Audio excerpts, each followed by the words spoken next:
Good news! Central Americano MBBS just 34 lakhs. Columbus Central University.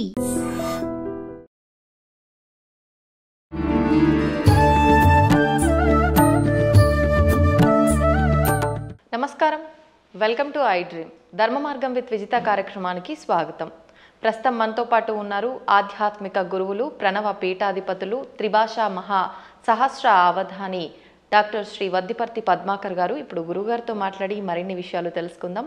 మనకున్న సందేహాలన్నింటినీ కూడా నివృత్తి చేసుకునే ప్రయత్నం చేద్దాం. నమస్కారం గురుగారు. గురుగారు, ఈ మధ్య కాలంలో ఎక్కువగా ఆడవాళ్ళు లలితా సహస్రనామ పారాయణం అనేది చేస్తూ ఉన్నారు. అంటే అది ఆలయంలో కూర్చొని చేసినా సరే, ఇళ్లలో అయినా సరే, ఒక నలుగురు అంతా ఒక దగ్గర కూర్చొని పారాయణం అనేది చేయడం ఎక్కువగా చూస్తూ ఉన్నాం. అయితే ముందు నుంచి లలితా సహస్రనామ పారాయణము ఇదంతా కూడా వైశిష్ట్యం ఉన్నప్పటికీ ఏదైనా ఒకరు మొదలు పెట్టారు అంటే దాని గురించి ఇంకెక్కువగా ఇప్పుడే కొత్తగా ఏదో ఉంది అనేటట్టుగా మాట్లాడుకుంటారు. అసలు ఏంటండి లలితా సహస్రనామ పారాయణం చేయవల్ల కలిగే ఫలితాలు ఏంటి? సృష్టౌ యా సర్గరూప జగదవన విధౌ పాలినీ యా చ రౌద్రీ సంహారే చాపి యస్యా జగదిదమఖిలం క్రీడనం యా పరాఖ్య పశ్యంతి మధ్యమాథో తదను భగవతీ వైఖరీ వర్ణరూప సాస్మద్వాచం ప్రసన్నా విధి హరిగిరిశారాధితాలంకరోతు. త్రిమూర్తుల చేత కూడా ఆరాధింపబడి అమ్మవారికి నమస్కారం చేసుకుందాం. నిజానికి అమ్మవారి ఉపాసన ఇవాళది ఎప్పటిదీ కాదు, ఎన్నో యుగములుగా వస్తూనే ఉన్నది. పార్వతీమాతని ఎంతో భక్తి శ్రద్ధలతో ఆరాధించినట్టుగా శ్రీరామచంద్రుడు పురాణాల్లో ఉంది. రామాయణంలో కూడా విశ్వామిత్రుడితోటి ప్రయాణం చేస్తున్న రామలక్ష్మణులు దారిలో కుమారస్వామి కథ, గంగావతరణ కథ, పార్వతీ పరమేశ్వరుల కథ ఇవన్నీ శ్రద్ధగా విన్నారా లేదా? అప్పుడు కూడా రామచంద్రుడు పార్వతీదేవిని ఎంతో భక్తితో మనస్సులో ఉపాసించిన వాడే. కాకపోతే ఈ కలియుగంలో ఉన్న మానవుల లక్ష్యం ఏంటంటే కొత్తగా ఒకళ్ళు పారాయణ చేస్తే అదే పారాయణ చేయటం వల్ల ఇదేదో కొత్తగా వచ్చింది అన్నట్టుగా దాన్ని ప్రచారం చేస్తున్నారు. కానీ దానికి ఈ సమస్తోప కార్యక్రమాలు కూడా, ఈ ఉపాసనా కార్యక్రమాలన్నీ కూడా ఎప్పుడూ యుగయుగాలుగా ఉన్నాయి. ఇప్పుడు నేను చదివిన శ్లోకం దేవీ భాగవతంలో ఆది మంత్ర శ్లోకం కాబట్టి దేవీ భాగవతం వేదవ్యాసుని చేత రచింపబడింది. దేవీ భాగవతం భాగవతం రెండూ కలిస్తేనే భాగవతం. అది పాండిత్యం ఉన్న వాళ్ళకి తెలుస్తుంది, సంస్కృతం మీద పట్టున్న వాళ్ళకి తెలుస్తుంది. ఇతరుల యొక్క వ్యాఖ్యానాలు చదువుకుని వాళ్ళ శ్లోకాల తాత్పర్యాలు తెలుసుకునే వాళ్ళకి మాత్రం తెలియదు అనుకోండి. అందులో ఈ లలితా సహస్రనామం యుగ యుగాల చరిత్ర కలిగినది. మహానుభావులు ఎంతోమంది ఉపాసించారు. అమ్మవారి గురించిన ఉపాసన మహాభారతంలో ఆదిపర్వంలో కనపడుతుంది, సభాపర్వంలో కనపడుతుంది, అరణ్యపర్వంలో కనపడుతుంది, ఇంకా విరాట పర్వంలో చెప్పేకర్లా. ఇప్పుడు ఈ లలితా సహస్రనామంలో ఉన్న నామములను గుదిగురిచ్చి ఒక స్తోత్రంగా ధర్మరాజు చేశాడు. ధర్మరాజు విరాటరాజు గారి కొలువులోకి వెళ్లే ముందు ఒక ఆలయం ప్రాంగణం దగ్గర నిలబడి అమ్మవారిని 24 శ్లోకాల్లో స్తోత్రం చేశాడు. ఆ తర్వాత వీళ్ళంతా మారువేషాలు వేసుకుని విరాటరాజు గారు కొలువులోకి వెళ్ళారు. కానీ చిత్రం ఏంటంటే నిజానికి అమ్మవారిని స్తోత్రం చేసింది ఎవరు? ధర్మరాజు. ఎక్కడ? మహాభారతంలో విరాట పర్వంలో విరాటరాజు గారు కొలువు దగ్గరికి వెళ్లే ముందనమాట. అంటే ధర్మరాజు గారేమో కంకుభట్టి అనే పేరుతోటి, భీముడు వంటలవాడు వలలుడు వేషంలో, అర్జునుడు పేడి రూపంలో, బృహన్నల రూపంలో, నకుల సహదేవులు వరుసగా అశ్వనీ పాలకులు, అశ్వపాలకులను గోపాలకులుగా వెడుతున్నారు. ద్రౌపదీదేవి మానిని అనే పేరుతోటి వెడుతోంది, మాలినిగా, ఇది సైరంధ్రిగా. విరాట పర్వాన్ని నర్తనశాలగా సినిమా తీశారు. అందులో ఏం చేశారనమాట, ధర్మరాజు గారు అమ్మవారిని స్తోత్రం చేస్తే ద్రౌపది స్తోత్రం చేసినట్టుగా జననీ శివకామిని అని పాట పెట్టారు.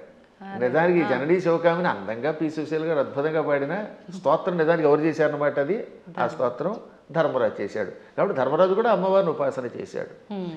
ఇక ఆ తరువాత మరికొద్దిసేపట్లో భగవద్గీత ప్రారంభం అవుతుందనగా అర్జునుడు అమ్మవారిని 14 శ్లోకాల్లో స్తోత్రం చేశాడు. నమస్తే సిద్ధశానాని ఆర్యే మందర వాసిని కుమారి కాళి కాపాలి కపిలే కృష్ణ పింగళే భద్రకాళి నమస్తుభ్యం మహాకాళి నమోస్తుతే చండి చండే నమస్తుభ్యం తారిణి వరవర్ణిని అంటూ 14 శ్లోకములతో అమ్మవారిని స్తోత్రం చేశాడు. ఆ స్తోత్రాల్లో ఉన్న నామాలన్నీ లలితా సహస్రనామంలోవే. వాటిని ఇంకొక రకంగా గుదిగుచ్చి ఈయన స్తోత్రం చేశాడు. కాబట్టి వీళ్ళు అమ్మవారిని ఉపాసించారు. కాబట్టి అమ్మవారిని ఉపాసించటం అర్జునుడు చేశాడు కృష్ణుడి సలహా మీద. ధర్మరాజు గారు చేశారు. ఇంకా ఆశ్చర్యం, మనందరం ఎంతో ప్రామాణికంగా భావించే భాగవతం ఉందా? అవునండి. ఈ భాగవతంలో ద్వారకా నగరంలో శ్రీకృష్ణ పరమాత్ముడు సత్యభామాదేవి యొక్క తండ్రి సత్రాజిత్ అభాండం వేస్తే అభాండం నుంచి బయటపడడం కోసం వెళ్ళాడు. ఏది? మణి కోసం, శమంతక మణి కోసం. ఆయన ఎప్పటికీ రాకపోతే 28 రోజులు రాలేదు ఆయన. ఆ లోపు అమ్మవారిని స్తోత్రం చేశారు, అమ్మవారిని పూజించారు. ఎవరు? ఆయన భార్య రుక్మిణీదేవి, పక్కనున్నటువంటి మహానుభావుడు దేవకి వసుదేవులు అందరూ కూడా అమ్మవారిని పూజించారు. అప్పుడు అమ్మవారు ఏమంటుంది? బాలామణితో మణితో హేలాగతి వచ్చు వనరు హేక్షణుడనుచు అని అమ్మవారు పలికింది. తొందరలో శ్రీకృష్ణ పరమాత్ముడు భామామణితో వస్తాడు. అక్కడ భామామణి అంటే జాంబవతి, జాంబవతిని తీసుకొస్తాడు. మణితో వస్తాడు, జాంబవంతుడిని జయిస్తాడు, ఆయనకి కీర్తి వస్తుంది అని అమ్మవారు పలికింది. కాబట్టి సాక్షాత్తు శ్రీకృష్ణ పరమాత్ముడు అంతటి వాడు పునఃస్థాపన చేసిన ద్వారకా నగరానికి అధిష్టాన దేవత అంబిక. అంబిక అనే పేరుతో ఉన్నది. ఈ భాగవతంలో ఉన్నది, ఇంకెవరో పద్మాకర్ గారు రాసింది కాదు. కాబట్టి అమ్మవారి ఉపాసన ఎంత ప్రాచీనమో ఆలోచించండి. అలా ప్రాచీన కాలం నుంచి అందరూ అమ్మవారిని ఉపాసిస్తున్నారు. శక్తిని ఉపాసించకుండా ఎవడుంటాడు? ఇప్పుడు వెర్రి పెరిగిపోయి కొట్టుకోవడాలు పెరిగిపోయాయి. కాబట్టి అమ్మ లలితా సహస్రనామాలు, ఈ అమ్మవారి ఉపాసన యుగయుగాల చరిత్ర కలిగినది. అందులో ఇప్పుడు ఏంటంటే కలియుగంలో శక్తి కల్పం అవటం వల్ల ఎక్కువ పెరుగుతుందట. దీనివల్ల ఎక్కువ లాభం కూడా ఉన్నది. ఇప్పుడు మేము ఉన్నాం, నిత్యం చేసేది భాగవత సప్తాహం. నాకు కృష్ణ పరమాత్ముడు ఎంతో అమ్మవారి ఉపాసనతో చేసే ఉపాసనేమో అమ్మవారిది, కానీ మానసికంగా లోపల కనబడేది కృష్ణుడు. అర్చన అభిషేకం చేసేది శివుణ్ణి.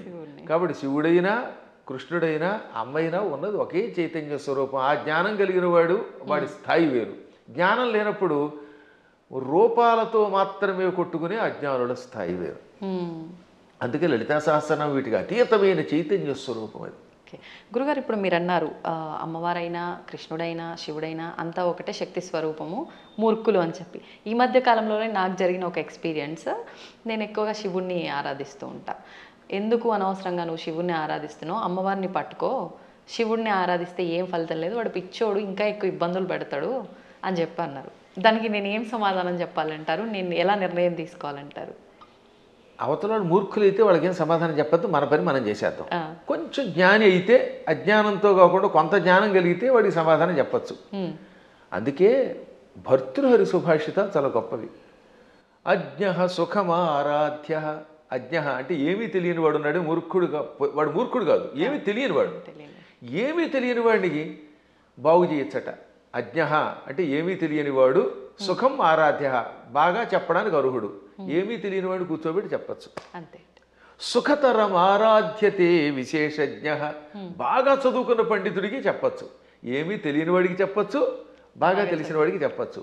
జ్ఞానలవ దుర్విదగ్ధం బ్రహ్మాపి నరన్నరంజయతి. జ్ఞానలవ దుర్విదగ్ధుడు అంటే అర్థం ఏంటనమాట? తెలుసున్నది ఎంత, లవము అంటే కొంచెం, కొంచెం తెలుసు కానీ అన్నీ తెలుసని వాడికి అహంకారం. ఈ మధ్యన అలాంటి వాళ్ళు ఎక్కువైపోయారంట యూట్యూబ్లో. వాడికి ఏం తెలియదు, నాకు తెలుసని అహంకారం. అలాంటి మూర్ఖుణ్ణి బ్రహ్మాపి నరన్నరంజయతి. అటువంటి నరుణ్ణి బ్రహ్మ కూడా బాగు చేయలేట. వాడికి ఏం చెప్పలేడు, బ్రహ్మ వచ్చి చెప్పినా వెండవాడు. అందుకే కొంతమంది మూర్ఖులు చూసారా, నేను దేవుడు చెప్పినా చేయను, దేవుడు వచ్చి దిగొచ్చినా విన్న అంటాడు. వీడి మొహానికి దేవుడు దిగి వస్తాడా? ఏ దేవుడే కదా, దెయ్యం కూడా దిగిరాదు. అంచేత అటువంటి వాళ్ళకి మనం చెప్పక్కర్లేదు, మన పని మనం చేయాలి. కానీ ఒక గొప్ప అద్భుతమైన శ్లోకం ఆది శంకరాచార్యుల వారు మనలాంటి వాళ్ళ కోసమని దేవి అపరాధ క్షమాపణ స్తోత్రంలో రాశారు. ఆ స్తోత్రం పేరేంటి? దేవి అపరాధ క్షమార్పణ స్తోత్రం. అమ్మా నన్ను క్షమించు అని చిట్ట చివరి చెప్పే స్తోత్రం. అద్భుతమైన స్తోత్రం అది. కొంతమంది వాళ్ళు అది కూడా ఆయన రాయలేదని పిచ్చివాదం చేసేవాళ్ళు ఉంటారు, వాళ్ళని మనం పక్కన పెట్టేద్దాం. కానీ చితాభస్మాలేపో గరళమశనం దిక్పటధర జటాధారి కంఠే భుజగపతిహారీ పశుపతి కపాలీ భూతేశో భజతి జగదీశైక పదవీం భవాని త్వత్పాణిగ్రహణ పరిపాటీ ఫలమిదం. భవాని అంటే ఓ పార్వతి, నీ భర్త శివుడి దగ్గర ఏముందమ్మో గొప్పతనం. ఇది ఎంత గొప్పగా ఉంటుంది. ఈ స్తోత్రం చివరిదాకా వినాలి జాగ్రత్తగా. ఆయన చితాభస్మాలేప, ఎవడో శవాన్ని తీసుకెళ్ళి శ్మశానంలో కాల్చారు. ఆ కాల్చగా వచ్చిన బూడిని ఏమంటారు? చితాభస్మము. చితి మీద నుంచి వచ్చినటువంటి భస్మం. ఆ భస్మాన్ని ఆలేప, ఒంటికి పూసుకుంటున్నవాడు. మనం గంధం పూసుకుంటాం అంటే మా బొట్టి వాళ్ళం పూర్వం గంధం అరగ తీసుకు పూసుకునేవాళ్ళం. మీ బొట్టి వాళ్ళు ఈ మధ్యన పెర్ఫ్యూమ్స్ వచ్చాయి కదా, కిష్కం కిష్కం అనేది ఏదో కొట్టుకుంటాడు, మళ్ళీ అందులోంచి గాలి వస్తుంది, అందులోంచి వచ్చేది గాలేగా పొగేగా అని మళ్ళీ అడ్వర్టైజ్మెంట్లు.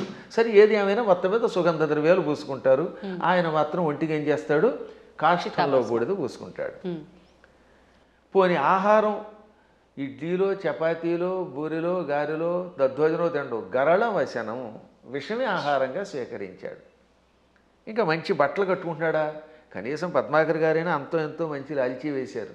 కానీ ఆయన దిక్కులే వస్త్రం. దిక్కు అంటే తూర్పు మొదలుకు అన్ని దిక్కులు. పటము అంటే వస్త్రం. దిక్పటధర అంటే దిక్కులను వస్త్రముగా ధరించేవాడు. అదే దిగంబరుడు అంటే. దిక్కు అంబరహ దిగంబరహ. అంబరం అంటే వస్త్రం. దిక్కులు వస్త్రంగా ధరించేటంటే అర్థం ఏమిటమ్మా? ఇప్పుడు ఉదాహరణకి ఈ గదే పద్మాకర్ గారికి బట్ట అంటే ఇంక వేరే వస్త్రం వేసుకోలేదు. అది దిక్కులు వస్త్రంగా ధరించేటంటే ఏ బట్టలు లేకుండా ఉన్నాడు. అక్కడికి అది అయిపోయింది. ఇక తర్వాత ఏమంటున్నాడైనా? జటాధారి, చక్కగా క్రాఫ్ దువ్వుకోడు, కర్లింగులు లేవు, కటింగులు లేవు, జడలు అట్టలు కట్టేసి ఉంటాయి. ఆ అట్టలు కట్టిన జడల్ని ధరిస్తున్నాడు. మెడలో బంగారపు గొలుసు ఒక్కటి కూడా లేదు. భుజగపతిహారి, బుస్సుమని మీదకు వచ్చే కాటురాజు గారిని మెడలో వేసుకున్నాడు ఆయన. పావుని గొలుసుగా వేసుకున్నాడు. పశుపతి, ఇంకా ఆయన ఎవరికి అధిపతి? పశువులకు అధిపతి. చేతిలో చూస్తే ఏ కంచమో ఆకో పుచ్చుకుని వాళ్ళంతా బఫేని పెడుతున్నారుగా. ఆయన స్వామివారు ఏం చేస్తున్నారట? కపాలం ధరిస్తాడు. భిక్షాపాత్రగా చేతిలో పుర్రిని ధరించాడు, బ్రహ్మ కపాలాన్ని. భూతేశ, భూతాలకు అధిపతి. ఇవన్నీ అవలక్షణాలు పైకి కనపడ్డాం. కానీ ఇన్ని అవలక్షణాలున్నా జగదీశైక పదవీం భజతి అంటే సమస్త లోకాలకి ఈశ్వరుడు అవుతున్నాడు. జగదీశ్వరుడు అనగా సమస్త లోకాలకి అధిపతి, చక్రవర్తి. అన్ని లోకాలని పరిపాలించడానికి కావలసిన అర్హతలు వచ్చేసి ఆయనకి. లోకాలన్నిటినీ పరిపాలిస్తున్నాడు. కారణం ఏమిటో తెలుసా? భవాని త్వత్పాణిగ్రహణ పరిపాటి ఫలమిదం. నీ పాణిగ్రహణం చేశాడు, నీ చెయ్యి అందుకున్నాడు అంటే నిన్ను పెళ్లి చేసుకున్నాడు. అమ్మ ఆయనలో అన్ని అవలక్షణాలే, అయినా లోకాలను పరిపాలిస్తున్నాడు. కారణం నిన్ను పెళ్లి చేసుకోవడం. ఇదంతా నీ అనుగ్రహం. అంటే ఇందాక ఒక ఆవిడ చెప్పిందనోగా, ఏమని? అమ్మవారిని పూజిస్తే లాభం ఆయన దగ్గరే ఉంది అని. ఈ పై శ్లోకం యొక్క తాత్పర్యం ఇలా కనపడుతుంది. అంటే ఇందాక మీరు అన్నట్టు మిడిమిడిగా తెలుసుకొని మాట్లాడే మాట. ఇప్పుడు ఈ శ్లోకంలో ఉన్న అంతరార్థం తెలిస్తే మనకు ఆశ్చర్యం కలుగుతుంది. సామాన్యుడి భాషలో చెప్పాలంటే వాడికి పిచ్చెక్కుతుంది. ఇప్పుడు అమ్మవారిని పార్వతి అనలేదండి. పార్వతి అంటే పర్వతరాజు కూతురు, పుట్టింటి వారి పేరుతో పిలవాల. భవాని అన్నాడు ఆయన. భవాని అంటే అర్థం ఏంటి? భవస్య పత్ని భవాని అంటే శివుడి పెళ్ళామా. దాని అర్థం ఏంటి? మళ్ళీ అక్కడ ఏమంటున్నాడంటే ఆవిడ్ని ఓ శివుడి పెళ్ళామా అన్నాడు. మనకి ఏమనిపిస్తుంది? ఆవిడ పొగిడినట్టేం లేదు. మళ్ళీ వచ్చేసరికి నువ్వు ఎన్ని గొప్ప లక్షణాలు ఉన్నా, నీ వల్ల ఆయనకు గొప్పతనం వచ్చినా నువ్వు శివుడి పెళ్ళానివే. నీ అనేది నీప్ అని ఒకటి ఉంటుంది వ్యాకరణంలో. ఆ నీప్ అనేది కొన్నింటికి చేరితే భార్య అని అర్థం వస్తుంది. ఆ ఏ ఏ పదాలకి? భవ దానికి నీపు చేరితే భవాని, మృడ నీపు చేరితే మృడాని, రుద్ర నీప్పు చేరితే రుద్రాణి, శర్వ శర్వాణి. వీటికి భార్య అని అర్థం వస్తుంది. అందులో శివాని లేదు. అందుకే శివాని అనే శబ్దం అసాధు. శివాని అని వాడేస్తారు కానీ శివశబ్దం పక్కన నీపు ఉండదు. భవ, రుద్ర, మృడ, శర్వ ఇది ఆకృతి గణం. వీటికి మాత్రమే చేరితే భవాని, రుద్రాణి, మృడాని, శర్వాణి అవుతాయి. కాబట్టి ఇంత చేసి నువ్వు ఎంత గొప్పదానివైనా, నీ వల్ల ఆయనకి వచ్చినా నువ్వు ఆయన పెళ్ళానివే అని చెప్పడం. ఇంకా పైకి వద్దాం. ఇందాక చెప్పినవి ఈ ప్రపంచంలో ఎవడైనా కాష్టంలో ఉన్న బూడిదను పూసుకుంటాడా? మీకు ఎంతో స్నేహితుడు ఒక ఆయన ఉన్నాడండి, ఎంతో ఇష్టుడు ఒక ఆయన ఉన్నాడు. ఆ గొప్ప వ్యక్తి ఒక ఆయన తాతగారు అంటే చాలా ఇష్టపడతాడు. ఆ తాతగారు పోయారనుకుందాం. ఆ తాత లేకపోతే బతకలేనన్నవాడు ఆ తాతగారి శరీరం కాలిపోయాక ఆ బూడిద పూసుకుంటాడా? అస్సలు ఒక్క శివుడు మాత్రమే తన భక్తులు తనను ఉపాసించాక వాడు నా భక్తుడు, వాడు నాకు ఎంతో ఇష్టుడు అని వాడు చావగానే వాడి శరీరాన్ని శ్మశానంలో కాలిస్తే రారా నాయనా అని వాడి బూడిదని ఒంటికి పూసుకుంటున్నాడు. ఆ బూడిద పూసుకోగానే వాడు శాశ్వతంగా కైలాసానికి వెడుతున్నాడు. అంటే ఆ భక్తుడి మీద ఆయనకి ఎంత ఇష్టం. ఈ ప్రపంచంలో ఇంత ప్రేమగా చూసే దేవుడు ఇంకెవడన్నా ఉన్నాడా? ఒకసారి ఆలోచించండి. భక్తుడి యొక్క కాష్టంలో బూడిదని ఒంటి మీద గంధంలా పూసుకునే ఏకైక కరుణామూర్తి శివుడే. ఆయనకి మాత్రమే శక్తి ఉంది, ఇంకెవడో పూసుకోలేడు. పూసుకుంటే చస్తాడు, బ్యాక్టీరియా వచ్చి చచ్చిపోతాడు ముందు. రెండవది గరళమశనం, పాలసముద్రం చిలికారు. ఈ పాలసముద్రంలో అమృతం వస్తుందనుకుంటే మొట్టమొదట పుట్టింది విషం. భయంకర కాలకోట విషానికి లోకాలన్నీ కాలి బూడిదైపోయాయి, అందులోంచి పొగొచ్చింది. అందరూ దిక్కులేక శివ రక్షించమని ఆయన దగ్గరికి వెళ్ళారు. ఒక్కడ తాగాడా దాన్ని ఎవడన్నా? ఇంతమంది సోకాళ్ళు దేవతల్లో ఒక్కడైనా దాన్ని తాగి రక్షించాడా? ఒక్క శివుడు మాత్రం పార్వతి కేసు తిరిగి, పార్వతి వీళ్ళు నా పిల్లలు రక్షించమని అడిగారు, తాగేస్తున్నాను అన్నాడు ఆయన. అప్పుడు భార్య తాగమంటుందండి నిజంగాను? ఏ భార్య అయినా సరే, ఏమండి వాళ్ళకి మతి లేకపోతే మీకు మతి లేదా? బాబోయ్ నా మంగళసూత్రం గట్టిగా ఉండాలి, మీరు తాగద్దనాలా, కానీ ఆవిడే ఉంది తాగేయండి. అందుకే పోతన గారు అక్కడ ఒక అద్భుతమైన పద్యం రాశారు భాగవతంలో అష్టమస్కంధంలో. మృంగెడివాడు విభుండని, మింగేవాడు తన భర్తని తెలుసు. ఆ మింగేవాడు తన భర్త అని ఆవిడ తెలియదా? తెలుసు. మృంగెడిదియు గరళమనియు, ఆయన మింగేది గరళం విషం తప్ప అమృతం కూల్ డ్రింకు కాదని ఆవిడికి తెలుసు.